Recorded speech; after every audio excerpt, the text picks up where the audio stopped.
early look at the waiver wire right now on Fantasy Football Today Express. And what's up, everybody? Adam and Jamie here. Talking shop with two teams on a bye. We've got Houston and Minnesota not playing in week 6. We also have 2 Monday night games. That's a lot. That's 3 times already. Buffalo at Atlanta, Chicago at Washington. All right, Jamie, who's the headliner for the early waiver wire list?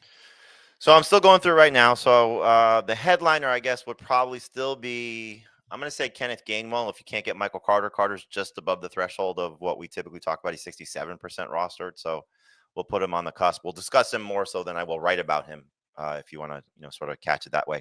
But Sam Darnold, obviously coming off the game that he had, is the number 1 quarterback to go get. Gainwell is the number 1 running back to go get. Excuse me. Yes, Gainwell is number 1 running back to go get. I have Kendrick Bourne as the number 1 receiver to go get with the injury still in San Francisco and the way that he performed, especially taking on Tampa Bay and what that secondary just looked like. And then at tight end, there's actually a few guys that kind of I think are very interesting. I have Mason Taylor as the top guy, but A.J. Barner and Theo Johnson are the next 2 right behind him. Barner and Johnson coming off very productive games. And especially in the case of Theo Johnson, if Darius Slayton's not there, probably going to be heavily involved, but not the easiest of matchups against Philadelphia. So interesting players at tight end, but I think the best player to go get still would be Kenneth Gainwell just because of the uncertainty of Jalen Warren, although there was a report that he is expected to play. Okay, obviously I'm going to ask you about the Chargers running back situation, so we'll tackle that, and I'm probably going to forget, but Brenton Strange, who's playing tonight, you might still be able to get him. He gets the Seahawks next week. You talked about A.J. Barner. Just jogged my memory. The Seahawks really bad against tight ends. Kate Otten was decent. I believe Strange is at 67% also. 63. Okay. So he just makes the cut there, but yeah, somebody to think about. Anyway, yeah. So when you talk about running backs, let's throw Michael Carter in the mix. 66% roster, Michael Carter. So got the work that we wanted to see. Didn't do so great with it. Fantasy wise, he was good, but yards per carry, yuck. Hopefully he keeps it. Then you've got Gainwell, but you've also got the Chargers facing the Dolphins. Don't know. From what I've seen from the Twitter doctors, I don't think people expect it to be that serious of an injury for Hampton. We'll knock on wood, but obviously he could miss this week. So how do we look at those 3 situations?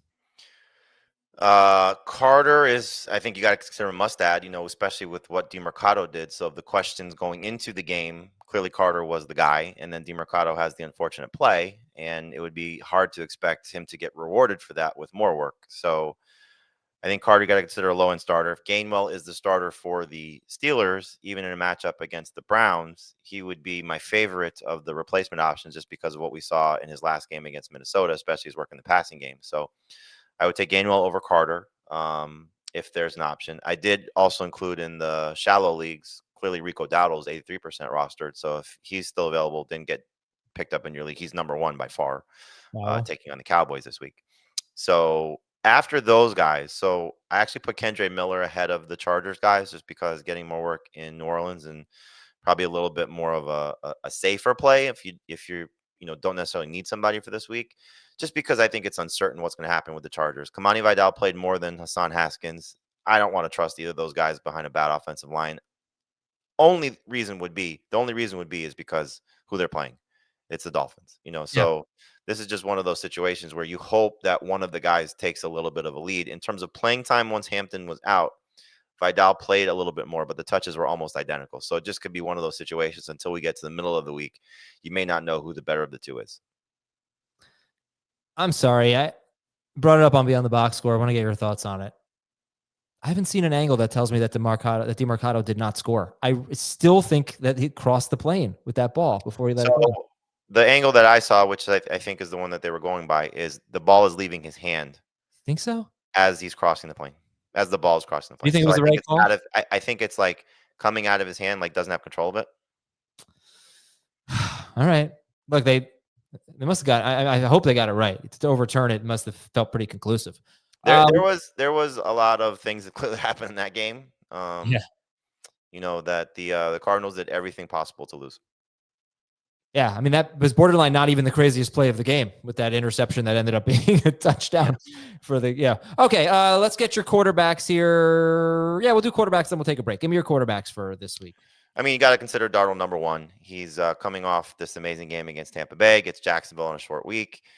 And we said this going into the week. There's something you pointed out, so kudos to you that if he throws more, there might be a lot of ability here fantasy wise. And so he had been averaging 25 passes per game prior to week 5. He threw 34 times in week 5 against Tampa Bay and had 35 plus fantasy points. So against the Jaguars, I think he's worth using as a low end starter. Now we are getting reinforcements at the position with the bye week guys coming back, like you mentioned. The 2 quarterbacks on a bye this week, CJ Stroud and Carson Wentz / JJ McCarthy, aren't must start options. So you don't necessarily have to replace somebody of significance. But I think if Darnold's out there, for me, he's just outside the top 12, but clearly in the conversation. He's been basically a borderline starter for the 3 games prior to that, 18 to 20 points per game in those 3 previous outings. So hopefully he continues to throw the ball a little bit more against Jacksonville. After him, it's Tua Tagovailoa. Ironically enough, his best game of the season comes in the first game without Tyreek Hill, is against the Panthers. A little bit of a tougher matchup, obviously, against the Chargers, but that defense struggling a little bit as well. I think the way Tua is playing, 5 touchdowns in his last 2 games, back-to-back 20-plus point outings. He's right behind Darnold as a low-end starter. Then you have Mac Jones would be the 3rd guy for me, just with the opportunity to start for San Francisco. If you want to consider him better than Darnold or Tua, I get it, because 2 of 3 starts, he's been over 20 fantasy points and now gets to play Tampa Bay. And then Bryce Young kind of rounds out the 1 quarterback league guys. Did not play well against Miami. First of the 3-game stretch of fantastic performances. Had the Dolphins, then gets the Cowboys, then gets the Jets. So only 16 points against the Dolphins, but Dallas number 1 in most fantasy points allowed to the position. The Jets are top 5. So great 2-week stretch, hopefully, for him. And then please make sure in Superflex and 2 quarterback leagues that Dylan Gabriel is not on the waiver wire. 20 point per game, 20 points in the matchup against Minnesota and Pittsburgh this week, which I think is tougher than the numbers indicate, and then Miami the week after that. Yeah, and it could, might want to take a look at Brett Rippon, who is the backup in Cincinnati. They might make a change as well. Not going to score you a lot of points, but if you need a quarterback. All right, wide receivers. So Kendrick Bourne would be, do you want to take a break first or no? Yes. Thought we'd already done that, but you're right, we didn't. Let's take a break. We'll be right back on FFT Express. We took a break. We were on a break, Jamie. Wide receivers. I'll just tell you how to produce the show. Kendrick Bourne would be number 1 for me, coming off his, fantastic game last week. I had the wrong 49ers guy. I thought Bourne with the drop the week before, and the revenge game narrative for Demarcus Robinson would have helped him a little bit more. He actually ran more routes than Kendrick Bourne, but Bourne more involved. So he's the number 1 receiver to add this week. Then you have a mix of guys. It feels like we've kind of been living in this. Don't spend a lot of fab on these receivers. They might have some good production. They might not. Trey Tucker led the Raiders in receiving in the first game without Brock Bowers officially not playing. And we know what he was, 17 targets in 2 games when Bowers first got hurt. So he's number 2, especially with his matchup against Titans. Rashid Shaheed's number 3. Hopefully builds off that game that he just had against the Giants in a matchup this week at home against the Patriots. Not easy. I have Jalen Coker 4. Hopefully he returns this week. So somebody keep an eye on there. And then it's just a bunch of guys that either played well or have the chance to play well this week. Ryan Flournoy, we'll see what this game that he just had means for him, where he was 2nd on the team in targets. And clearly they're still trying to figure out the guys opposite George Pickens, but Sauce Gardner doing a good job on Pickens for the most part, aside from the touchdowns. Flournoy benefited instead of Jalen Tolbert. Isaiah Bond, first game with Dylan Gabriel. He's now got 13 targets in his last 2 games, 7 targets in the first game without Cedric Tillman. Didn't do very much with them, but somebody keep an eye on there. Darnell Mooney coming off the bye week. We'll see if he's healthy. Clearly still a lot of upside for him. Josh Downs had 6 catches. Second time this season he's had 6 catches. So not necessarily somebody you want to fully buy into, but maybe this is the jumping off point for him. Torrey Horton, 3 touchdowns on the season for rookie wide receiver. Hopefully he continues to get better. And then Christian Kirk to kind of round out the group. Did lead the team in receiving yards. Obviously, a lot of other guys did something in that game against Baltimore, but I still think Kirk has a lot to offer despite just getting 4 targets. I'm trying to think of the most famous slap fight in, TV. I Googled movies, slap fight GIF, and Jerry and George are slapping each other.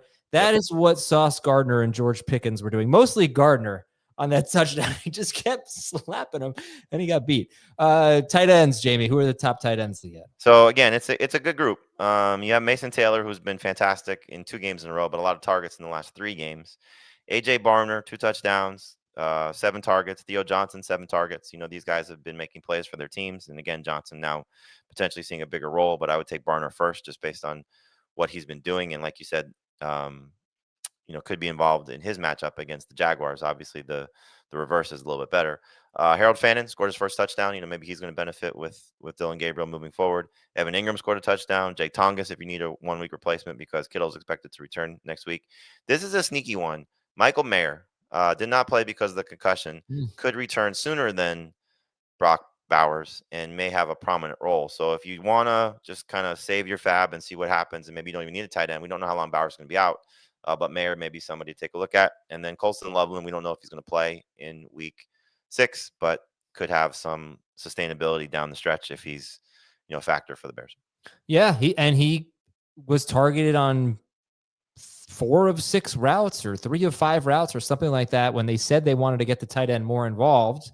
And then then he got hurt immediately. And then Cole Kmet comes out in the next game, and Kmet gets 9 targets. So I do think they want to throw to the tight end more in Chicago. I wanted to bring up with Mason Taylor.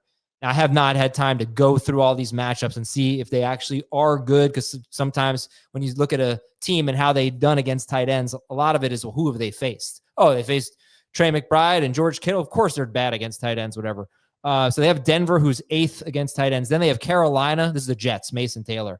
Carolina's 31st. Cincinnati's 32nd. Cleveland's 13th. New England's 28th. Baltimore's 23rd. 4 of Mason Taylor's next 6 opponents are bottom 10 against tight ends, and 3 of them are bottom 6 against tight ends, bottom 5 against tight ends. So on paper, he has a very good schedule coming up, not necessarily this week, but upcoming. But that changes a lot, especially at tight end. Thank you, Jamey. We'll talk to you all tomorrow with a long look at the waiver wire on Fantasy Football Today.